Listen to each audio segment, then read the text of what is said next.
I never wanted to do this. I never thought I would do this. The first thing when I got out of high school was I wanted to be a nurse. That's what people don't know. I actually... Hey yo, boom, ladies and gentlemen, this is the Feel Good Podcast. Hey yo, boom, ladies and gentlemen, welcome to another exciting episode of the Feel Good Podcast. Of course, I'm your host, Mcee, and today we have an amazing show lined up for you. Ladies and gentlemen, I'm hosting an amazing gentleman, one of the top Kenyan MCs, MC Abel. Yes, Karibu sana to the show. Asante sana. Thanks for having me. This means a lot. How are you doing? Not bad. Piga drip. Feel Good Podcast, yeah? Appreciate it. Be, Abel, 15 or 10 or 19 in the game? 15, 10, 19. Let's go with the 19. 19 years in the 19. Wow. Yeah. How does it feel? I feel old. It feels very old. That's why I feel very old. Yeah. How's the journey been? Interesting. Do you want me to start? Because you can take the whole time here. Yeah. 205 was my first time on stage. 205 December. I was called on stage by my big bro. He told me to come on stage at Alliance Sponsors Mombasa. Okay. And since then, I've never gotten off the stage. Now we are turning 19 this year, December. Wow. Yeah. Wow. Yes. Amazing. Yeah. Maybe just tell us an experience when you were starting that made you feel like, this is it, I'm gonna do this. It's an interesting one because I've not actually been able to pinpoint at the particular time that this was what I decided to do. But I remember the journey goes back. When you sit down and just reflect, the journey goes back to high school when I used to do drama. And by the way, I used to do some serious drama. You guys used to be a fantastic dog actor. Yeah. So we did that for 4 years, since Form 1 to Form 4. And then coming out of high school in 2005, that December, when I was onboarded on stage, or that I was called on stage in Mombasa by my big bro. Then I realized I love this thing. And but as a family, we are quite an artistic family, as the entire family. My dad used to sing, not the way people think. He used to sing in high school. And then later, I wish I can get you the picture. He used to be a club host. Oh. Back in the days, I was being shown the photos. And my dad used to host, he did not only host gigs, he used to manage artists' itinerary. So you can imagine the oldest group from South Africa, the original singers of In the Jungle, the Mighty Jungle, the Lion Sleeps Tonight. So my dad was among the first people to bring them to Kenya. Oh, really? Yeah, that was back in Mombasa. So when I was being from the photos and was telling me these stories, I did not know that we have adapted so much to it. And so, so when I got on stage in 2005, things just picked up. I started hosting gigs, and Alliance Sponsors Mombasa kept on giving me gigs, one after the other, and now still hosting to date. Can you describe it as maybe the time you realized that this is what I love? Was it because of the money that was coming in it? Am I just out of passion? I was not being paid. Are you for real? I was not being paid. I was still at my mom's place. Ulikuwa unafanya tu gig na unaenda home. Unafanya alafu naishia mtaani. I used to enjoy it, like I really loved it, and then I had no bills. Because I was going to class at Alliance Sponsors, and then after class, if there's a gig, they call me in. I'm happy, I get the applause. I used to copy a lot of Kingwendu. And then by evening, I'm going back to my mom's place. There's dinner, there's all that. So what was I just loved what I was doing. Ni point gani ulifika ukasema do imeanza kuingia ama like someone just gave you some cash, then you were like, oh, this thing pays. This is interesting because the first gig I remember doing, the first wedding in Mombasa, my first ever wedding, I did not know how to do it, even how to bill. I knew I was going to get a lot of money. This guy invests me 500 bob. Wow, 500. He says me 500 bob. He's a pastor and a very good friend of mine nowadays. So 500 bob, and I've already lied to my boys. I've told them, mazeni napeleka out jamaa, mimi ndo naenda kununulia ma drinks naenda chafua meza mwanangu. And then when I got to the matatu, if anybody is quite aware of a place called Chuda. So from Chuda to town, there's a place called Tuatugawe. So we walked from Tuatugawe to the stage, and once we get to the stage, the M-Pesa gets into my Panada Kabambe. It sounds so loudly. And I said, yes, this is like 10 G's, you know. Look at this, 500. Man, I paid for people's fare and told them, go home and don't call me. I think that money ended in that transit to Tao, and it's been like that. So I did not know how to charge, by the way. Uh-huh. So until I came to Nairobi and I was given the first gig by Groove. Okay. That was my first big gig by Groove. We were the first MCs of Groove Tours. I remember. First MCs of Groove Tours. Such a big thing, by the way. Now, it was O'Neill, DJ O'Neill from Mombasa. It was Anthony Ndiema and myself who were the first MCs of the Groove Tours. So, and it was the first Groove Tour. So let me ask you, before you came to Nairobi and then you met the Groove Tour. Yeah. How did it come about? Mtu aliku notice ukimc from Mombasa akakupigia simu ama how did it happen? Not really. For Mombasa, we had DJ Lenium who I worked with very closely. Okay. And then we started locking gigs because now Alliance Sponsors was an art center. So people came and saw, and then they were referring to me, coming to me. I did a few number of gigs in Coastal, like quite a number of gigs in Mombasa. So when I came to Nairobi, I came for school. I was in Nairobi already for school. So interestingly, there's a dance group called Nana. They had sent me their papers for submissions for Groove. Okay. So I take these papers to Groove. The Groove officers give them, and I leave. And as soon as I leave, Kim Sabantu and DJ Lenium exchange, like at the gate, like I was coming out, they were getting in. They get in, and then so they start discussing these Groove Tours, and then they asked who can host in Mombasa, and they are told, hey, there's a guy called Abel who can host. And they're like, yeah, Abel, yeah. So when they called, they realized I'd just left their office. And they said, so there was me for the first time being treated as a proper artist. I was taken from my place. There was a car waiting. Drove all the way to Mombasa. I was booked an hotel. It was my first gig. I was in an hotel, beautiful hotel by the beach. I was being transported around in an AC car. I've never had that experience. And as they say it, God had it all in plan. And now we're here. So how was it then compared to now? Because nikijua sana kitambo social media ilikuwa vile sana. Right. So how was it marketing yourself or doing those? Interestingly, the French have a word called, they're very good on the word of mouth, and that was the big thing. It was a big thing in back then, where it wasn't about social media per se, because when social media started, you can remember we started with Facebook. That's where we started Facebook. And so we were not so big on that. Like people were never using them as platforms. So the very established artists or organizations had websites. So the marketing bit of it was not that big. It was all about referrals. So I know Mesh. I've seen Mesh do something. I'll tell you, you guys, you have to hire Mesh. And it went like that. So the guy who refers you, your referee, has to be a trusted person. That's when they get the voice. If it was not, they were like, let's do a little bit more research. So they kept on asking. So people used to share the information by telling each other where the information was, like who the guy is. All right. Yeah. So you're in Nairobi, Groove Awards, Groove Tour. Actually, Groove Tours. Groove Tours. So you go to all the counties. Beautiful. It was beautiful. It was beautiful. I don't know, but back then it was provinces. Yeah, provinces. Yeah. So we did.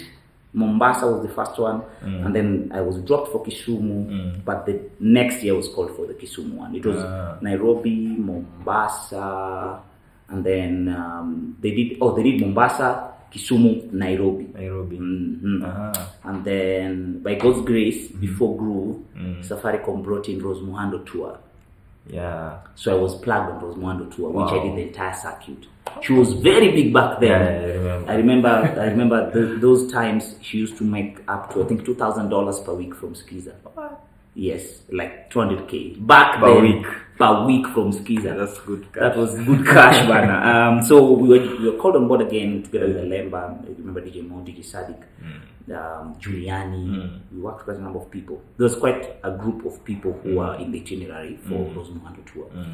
And then from there, by God's grace again, Kevin Mule and the team were given the contract, I think, for Groove. And we kept on doing Groove till, just before we continue with your journey, let us talk a bit about the Groove. What can you say happened? Because I feel like it used to promote a lot of gospel artists. I won't speak on behalf of the office, but I just think it was also about seasons. And from what I understand, it was not a cheap affair. From what I understand, it was not a totally cheap affair. You can see the whole thing, as I've told you. Guys were being ferried. There was hotel bookings. there was that big setup people used to see. Yeah. There was that TV part that people also saw. Yeah. Merchandise. It was not a cheap affair. As you can see, the whole putting it all together was not a cheap affair. So I don't know if I think that's one thing that people need to consider. And also, it's always easier to poke holes when you're outside, like see problems when you're outside, but when you're inside, you actually realize that. Yeah. So as from where I stand, it wasn't a cheap affair, and I think it's also about seasons. Yeah. So we did a decade. With me, did a decade, but group did almost 12 years running. Yeah. So 10 years is a generation, man. Yeah. So yeah, I think it's a season. So it was my number one reason. If I can hazard also the whatever. So at what point did you decide, now this is what I want to focus on? I want to level up my game, and I just want to do this. You actually realize we don't decide. The older you grow, you actually realize you keep on doing turns and stops and what have you. Because professionally, I'm a trained media manager by profession. So I'm a communications guy. That's me. I'm a PR, international relations kind of stuff. I'm an office guy for communication. So actually, if you put me up to manage a communication department, I will do a damn good job because that's my background. But I can't say that there's a particular time we decided to do that, because in life you keep on moving. I never wanted to do this. I never thought I would do this. The first thing when I got out of high school was I wanted to be a nurse. That's what people don't know. I actually was seated on the row at KMTC Mombasa. I was seated on the row almost being registered, and I was the second person to go in and get interviewed. And I said, no, I'm not doing this. So I went to look for another school. My dad was very mad because he really wanted a doctor in the house. He was super mad. But again, he supported me through it. And so I registered with Dow Education, which I did a distance learning with Costa Rica University. So I was in Kenya studying, did the media management class, finished it. It was a dope time, but I never thought of doing it. Then I did media. I got into TV and radio. I've done Able.He. I've done quite a number. I've like 2-3 radios. I've done, I've got actually 2 radios. And the last one was Sauti Radio, which was an online radio. And you can imagine. So after radio, there was TV, there was radio. I've done events. Now we have authored a book. So I've told you, the life keeps on. You don't decide like this is what I want to do and this is what I'm going to do only. No. Have you kept record of maybe the shows you've done? No, I can't lie to you. No, I can't. But since I've done 19 years, roughly I say I do at least 10. Not at least, actually at most thereabouts. But you have like your top shows that you even weddings. Hey, dude, yeah, I do. Groove was one of my biggest highlights because it's one thing that brought me out as a person. Alliance Sponsors Mombasa was one big platform for me. It was actually the peace concert of the 207 clashes. That was a big, very big platform for me. I remember doing Hugh Masekela's gig, the late Hugh Masekela. That was a big gig for me. Coca-Cola.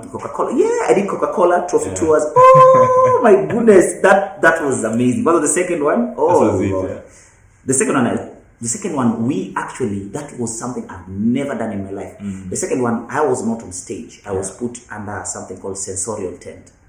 Sensorial. Like sense. Like sense. The sense for smell, touch, and feel. So there was a tent called sensorial tent.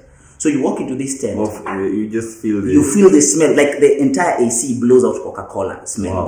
Wow. That was just blew my mind. That was beautiful. I've never had something like that. Thank you. Thanks to More Sound for allowing me to do that. It was beautiful. I've never had that. The first one for the Coca-Cola FIFA, that was beautiful too. Now I was on stage. And most of the time we used to do this battle. There was, I remember DJ, oh my goodness, why am I losing his name? There was DJ Mo, of course, this other side. And that time, Willie Paul is huge on the gospel side. Alemba is massive.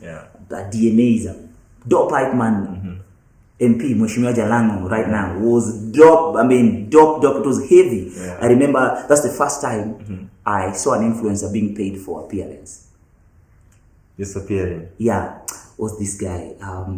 My goodness, why am I forgetting these names right now? This guy used to work for Kiss. Remind me name. He used to work with Kaleche Moon. Shafi Weru, that's his name.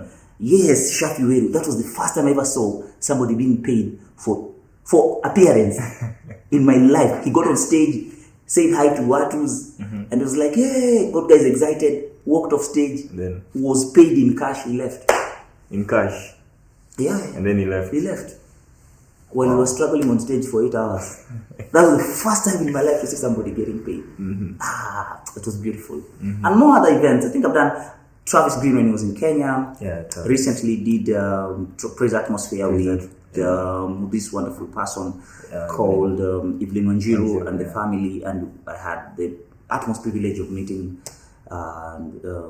this pastor from Nigeria. My goodness, why are names escaping me today? This is so bad. Nathaniel Bassi. It was beautiful. It was beautiful. What else? I've had the privilege of working on the behind scene when Sinatra's around. Wow. Yeah, I've really hosted quite a number of good things. Like I've worked with one of the world's leading banks. Like So yeah.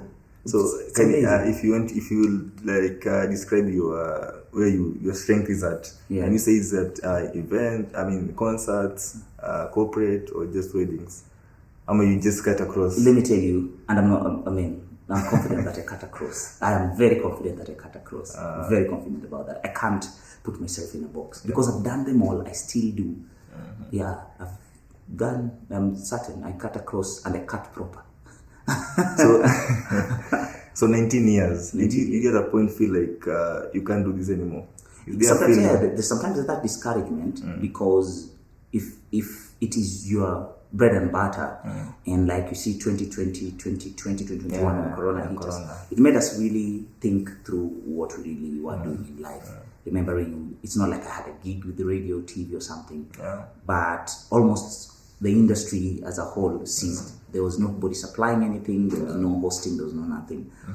We ate way into our savings and we finished them even before time. And so we thought it different. That's why we even wrote a book before I came, because it was time for us to think of the next step. So right now, I think I'll be proud to say I'm starting to be a trainer of MCs. That's what I'm going to be doing. So have you been into an event and then maybe the crowd doesn't quite a number of times want to respond? Maybe they even walk away.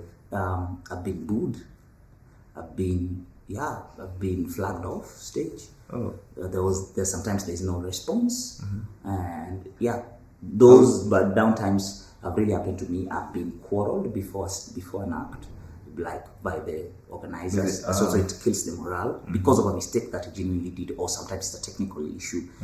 And what else? I've had some of the toughest wedding sessions in terms of family quarrels that spill over to me, and so you have to have a little bit of wisdom on how you handle that. So I've had some bad times on stage, very bad times.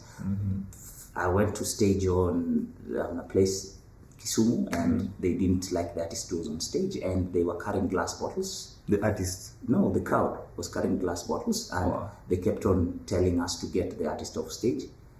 So they didn't throw them though, but you can imagine if somebody is quarreling at you and is having a glass bottle, that can fly.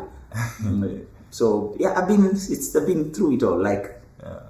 Wow. So very perfect times now. So what has kept you, moving, going all this time? Interesting. For me, it's God. For me, it's God. I can't lie to you. For me, it's God. You pray a lot. I pray a lot. Actually, I have started praying a lot. I never used to pray the way I do currently. And I'm actually still trying to teach myself how to pray. It's not like it's a perfect mark of it. And also, I've had a very fantastic family around me. My family, the Opios as a whole clan, they've never pushed me beyond that, trying to make me become a doctor. But a very supportive family. My dad used to be one of my greatest pillars, my late dad. And my mom now she's excited. She's very proud of me because we always planned to write a book with my dad on his profession. But as God had planned it, he died before we could put his book together. And so I put my book down. And I think if he was alive right now, he would have been the biggest marketer of my book. He would have been the biggest marketer because he kept on talking about us writing books. Yes, writing books, keep on writing books. So I've had a fantastic family, wonderful relationship with God, and I have a good team around me. A very fantastic group of people around me, gentlemen who get to tell me when I'm wrong, call me out on my mistakes, and we have conversations which are personal. When I have heartbreaks, they sit me down. When I did a pathetic job at a gig, they sit me down. And I can't, the list is so endless. If I start with Ranja, who's a good friend of mine who's been driving me around for quite some time now, like 3, 4, 5 years now. He's the person who sees me at the gig and gives me a report after. And Barnes, who's Mcee, a very dope guy, some brilliant chaps. I've done Zai around me, I've done Biket.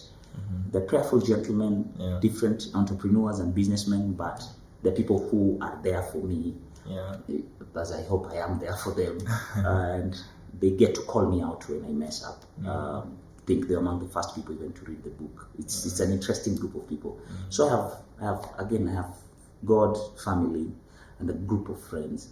Last but not least, I have clients who have trusted me with their gigs over and over again. So they repeat clients, which is the most scary part because they need new material every time we meet them. But I think those 4 people, amazing things that have been happening to me. And then, how can I describe this? When everyone sees Mcee Abel, they also see Dr. Fweneke. How does it happen? Is it always a coincidence? I'm a client when they book you, they also get not really. What happened is Fweneke we knew each other from church. Then he went ahead, became a very big radio presenter. Very big radio presenter. And now what happened again is we shared stage at Groove. That's when people started thinking we like doing collabos. But it's because we are friends also. So we talk about almost everything. We know each other's jokes, entries when somebody's mad. We know each other to some level. And so if people see us together like that, that's weird. But it's because of Groove. What I know is he is an MC of his own caliber and stature. I am of my own. When we come together, it's that only that people get to enjoy our friendship on stage. You get what's the privilege that people get. They get to enjoy our friendship on stage. Have you been into any event with a different MC? But you felt like it's a competition. Maybe the other person is trying to bring up themselves. Of course, it was my first time to encounter that, and so I learned from it my entire lessons of how it went. Very big radio presenter. I won't say who. So the MC was on stage. I was also on stage. I remember it was at ABSA. Back then it was Barclays golf tournament. So it was the evening party, and we had different briefs. So I got in. I did my activations, and the MC came. I'm trying to avoid the shoe thing. The MC came, and so the MC gets on stage. I was not on stage. I was off the stage. And so the MC was dancing on stage. I was dancing off stage, and so it was very hard for the MC to move the crowd. So what I did is I remembered weddings. And so I went to the DJ and asked him to play for me Mogidi. Then you went on stage? No, I didn't go on stage. I was still off stage. The thing is, we hadn't communicated that is what I was doing for the MC. So I went, took the entire crowd, because the crowd was seated far and the ground was quite open. So I went, took the crowd, brought them to the center. We were just dancing there. And the MC got mad. And so the MC complained. The client came for me, said different briefs. I apologized to both the MC and I left the gig. But the idea is we hadn't communicated. And then I realized there was a push and pull. And from there, I've learned better how to work with my co-MC. So you plan a meeting before, then you decide on what to do, then now you go on stage. And it's a lesson you learn when you're on radio. So when the mics go off, you actually discuss your next link. And then when you go on air, you can now discuss. So there's a banter, there's a true banter. Otherwise, you'll keep on interjecting each other. So I really encourage guys to do that. And if we're having a co-MC for the next gig, and you can meet the way you've met now, and you have tea and just talk about life, not necessarily the gig. You start learning each other's temperaments, like when does Mesh go, what does he like saying, what annoys him, or how will I know that he's ticked off. And so when you want to talk, what I do is, let me say, Mesh, I'll have to call you so that I get your attention. And then you can be, bro, you remember this time? So you get my attention and that. Otherwise, you just don't talk without, you'll keep on clashing throughout the game. Actually, later kuna wale, they won't even give you time to. I know them. To say. I know them. I know that. So what do? Do a different thing. That's what I've been telling people. If they host, you come and ice break. If they want to host and ice break, you come and do sing-alongs. If they want to come and sing along and do whatever and it gets to a time that you cannot, just be the bigger person, step forth. Just say, just do it. Just do it.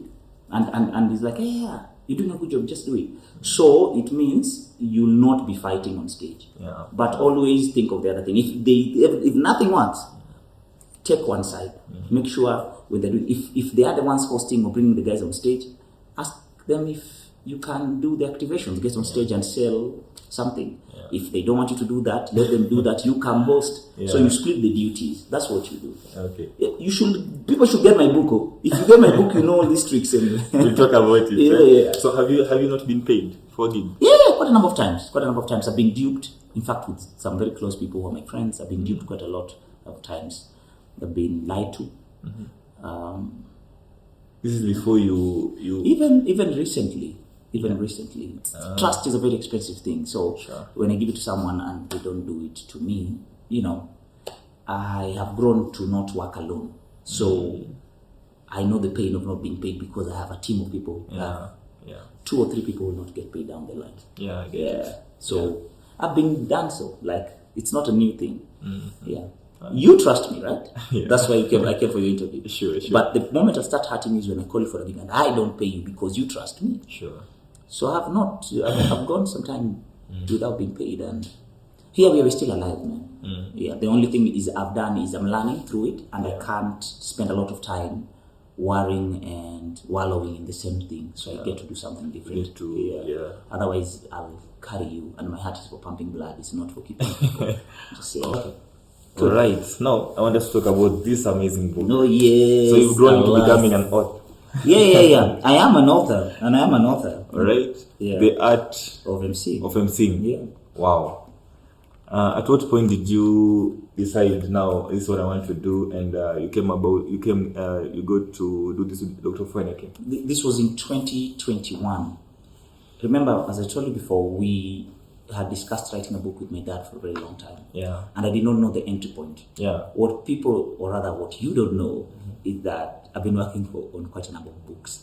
Really? But I wanted to get an entry level to what I am known for, and this is MC, and what I've done, this little experience. Exactly. So we got to write this, and it was a discussion between the two of us. I actually wanted to confirm the dream through my friend, which was Dr. Feneke. I asked him, what do you think of us doing a book? It was like, are you serious? I'm like, I told him, you have like 15 years, I'm having like 19 years in the industry. That was 17 back then, 18. I told him, why don't we do a book? He was very excited. It's like, yes, let's do a book. Let's do a legacy. I was like, cool. So he went fast. I was doing my writing back, just seated alone and doing my writing. He went fast. He did his notes, did an online class during COVID for MCs. Akode, the one and only, the one who paid for it. It was so beautiful. She paid for 100 guys to be online with the Feneke. I think I was in that class. I remember. Oh Lord! So this is not a familiar. This is a familiar case. So this is. I didn't know this was coming. This is it. So when he did chapter 1, and then the notes from chapter 1 they're about into chapter 2, and lots of commentary that he's done into the book also. I said, oh, this is fantastic. And we share experiences. When we have a bad day in the field, when we have a good day in the field, when clients talk to us, I and Feneke sit down and talk about it. But when we talk about it, that's a record for me, because that's a lesson. He'll tell me what he's gone through. I'll tell him what I've gone through. When we do referrals to each other, because sometimes if somebody can't get them, they'll call me to ask if he can get them. So I'll transfer them to his PA. He refers me to some clients when he's booked. So that's what happens. So we share the knowledge, because if it was his client that I have handled, I just give a simple report. This was what went down. This is what happened. And so we learn from those things. So put that together, and then we get birth to a book. And by the way, I'm already doing a review of this book. So most probably by the end of this year, we might be launching Art of MCing 2. I think that's going to be the final copy of Art of MCing. And then we'll be doing like a duo launch. Like I'll be doing that, and then I'll be doing, about my podcast, right? School of Thoughts. It is a book, by the way. School of Thoughts is a book. So I'm going to be, God willing, we're going to be launching both Art of MCing 2 and School of Yeah, Thought. School So of I need you to sponsor me as Feel Good. I know it's a big podcast. If you sponsor me, I don't mind. I'll do Amen. it. I'll do it at a Hallelujah. 5-star hotel. You never know. Yeah, so that's the plan. Okay. Yeah. So where can we get the book? The book can be purchased or you can online buy it on a wonderful platform called the Nuria app. Nuria. It's only on Play Store. Okay. These guys are having a physical library or rather bookstore at Bazaar Plaza. Yeah, Bazaar. 11th floor, room 1105, if I'm not wrong, 1105. But what you can do simply is www.nuriakenya.com. That's the site. When you go to the site, it can direct you to even get an e-copy. Yes, I'm on an e-copy. Hey. So the e-copy version of it all, it's beautiful because it's 500 bob. Yeah. The physical copy is 800 shillings. If you go to www.nuriakenya.com, So it's cheaper. it's not only cheaper, the e-copies one is cheaper, but on the website you can actually purchase the book and they deliver all around Kenya, like anywhere, Marsabit, Mombasa, Lamu, Kwale, you name it. If you stay in the border of Ethiopia, Webuye, they deliver all around Kenya. So they are a group of fantastic people. Interesting. Yeah, thank you to Bule and his team. He's an amazing guy. And if you're an author, please make sure you talk to Bule. Nuria is based at Bazaar. They'll stock you, distribute for you, which is the biggest problem. I mean, one of the biggest things you can hack is distribution of books. And Nuria has given us a Kenyan solution. Yeah. Did you have any challenge when writing the book? Yes, lots of challenges. This is my first time. I've never written a book before. So What's the most one? I had a fantastic help, by the way, from Kenya National Library. They're the ones who give us the ISBN number, this number right here, the International Standard Book Number, where you cannot copy this book anywhere in the world.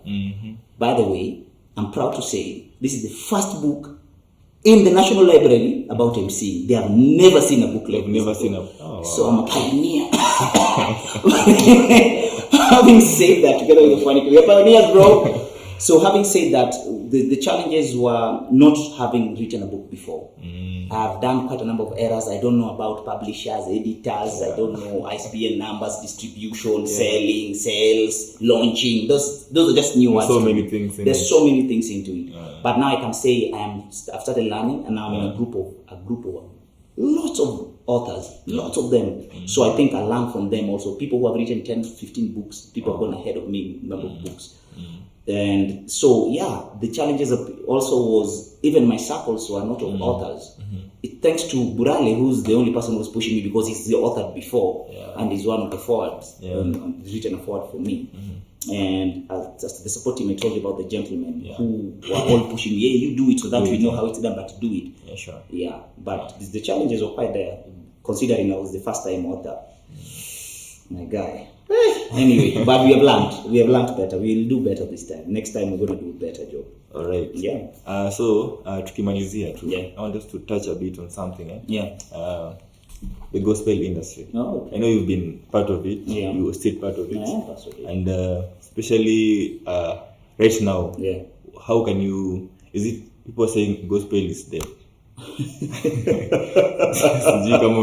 Oh Lord, this is interesting.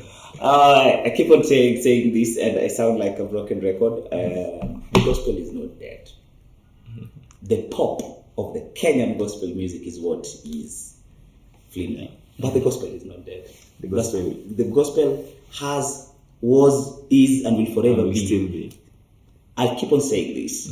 Matthew, Mark, Luke, John has always been that. Before we were born until now, it's as basic as that. The gospel is not dead. And if you look at it from one side, you'll be mistaken. Because people are doing quite a number of things that we do not know. Guardian Angel is still singing. Okay? Even Wanjiru has her own concert. Mcee Masika does Salt and Light.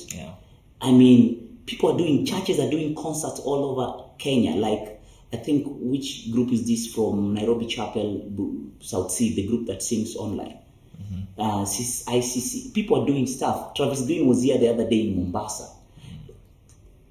Webuye, Ruak Festival. I mean, things are happening. If you look at it from one angle, you'll be mistaken thinking that that's just one form or one medium, and that was pop music, like urban music of the gospel. And where does it feel like after the two, I don't want to mention names, left for the other side? Why does it feel like everyone else is trying to follow? That's the mistake. We forget that salvation is a solo journey. Salvation is a very solo journey. And I think enough of talking about the people who left. Yeah. What about the people who are there? Recently, we did Fame Awards, which is pure gospel. Yeah. Why are no people talking about Fame?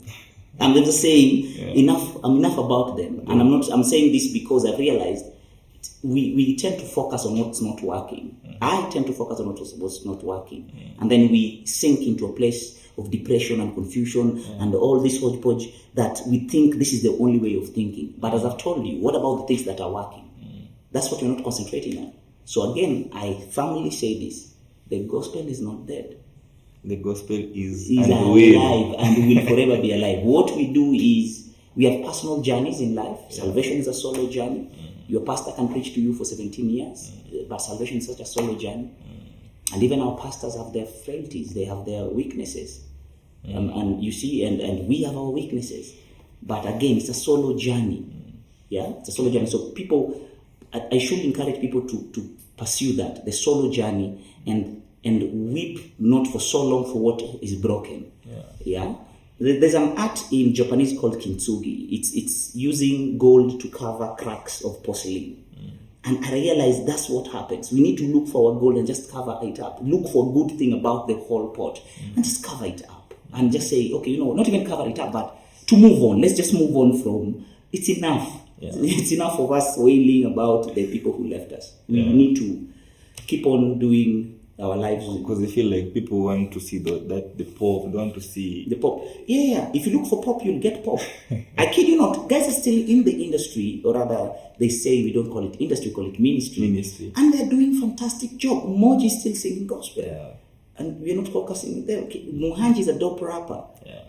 I mean, guys are doing good stuff out here. Yeah. But we have tend to focus on highlights. Yesterday I was having a conversation with one of my team leaders called Eric. And he was telling me the world has really turned into a place where we like gossiping. Like we feed on gossip. We feed, eat, sleep. We just want to gossip. Yeah. And if it's not gossip, we don't want to consume it because it's bad. It's very bad. And I think there are people who are doing a fantastic job. Look at Hope Kid with his autism thing. Yeah. And these people are doing their own lives. Yeah. And I'll tell you, I'll not mention some names here. The people who they'll do amazing things and they'll never share. But yet we think they are dark. They'll do amazing things. Somebody just wake up, call his team, and they go feed 100 kids somewhere in Machakos. And you'll never hear about it. You'll never hear about it. Because it's not for the gram. It's not for the gram. It's from what they want to do. It's personal. Do you want me to preach right now? Hallelujah, somebody. Anyway. So somebody was telling me, one thing that we must be very keen with is it's the position of the heart. And they talk about David as a man who was after God's own heart. Yeah. Because his position of that was very pure. It was very true with God. Despite his mistakes, a lot of you. We're not encouraging mistakes, but I'm saying what really matters is your position of the heart. The heart, yeah. Did you not see Nadia Mukami saying that she used to spend a lot of time at Katoloni on her posts? Yes, but what is Nadia doing? It's called it secular music. But she spends a lot of time at Catalonia. You know what I'm trying to tell you? Sure. There's something about not being religious and going to church with a cross on it. But about your spiritual life, what are you pouring into it? And it's a personal journey again. So if you focus continuously on what's not working, we might think that it is not all working. You see, we're in a fantastic building, and if room number 6 or 7 is leaking, it does not mean the whole room house is leaking. We are in a fantastic room here right now. This is working perfectly. We're on lights, the water is running, and that's what happens. I think that's my biggest plea, that we make sure our hearts are okay, and we seek our personal journey with our God, irrespective of which God you trust in. I just think you should pursue your God away from every other person, because it is the problems that we get into individually that makes us sink. Like we suffer alone. It's not a group thing. When we suffer alone. When we heal alone. And when Mcee is paid alone in one check. I'm just saying. that's my takeaway. So the gospel is alive. Alive and working. All right. Alive and working. All right. Yeah. Your last words as we finish up. Last words. It's such a pleasure to be on the Feel Good Podcast. My last and final words will be for anyone who's out there who's believing in any of their dreams. I just want to ask you to faith it. That's why we wrote this book, because we faithed it. This is just a dream. That is a dream and conversations over coffee and weird lunches and late night talks during COVID. And then when we faithed it, we did a fantastic launch, by the way, ladies and gentlemen. So if you have an idea out there and you want to do it, I pray that you just faith it. Keep on pushing, and one day it will just come out. Cheers, God bless you, and Godspeed. Abel signing out for Feel Good Podcast. All right. Thank you so much for hosting us. Thank you for having me. Asante sana. Yeah, when your podcast is big, we'll share the splits. Cheers. Thank you so much, guys, for watching. If you haven't subscribed, kindly go subscribe. Bless you. See you on the next one. Kaboom. Kaboom.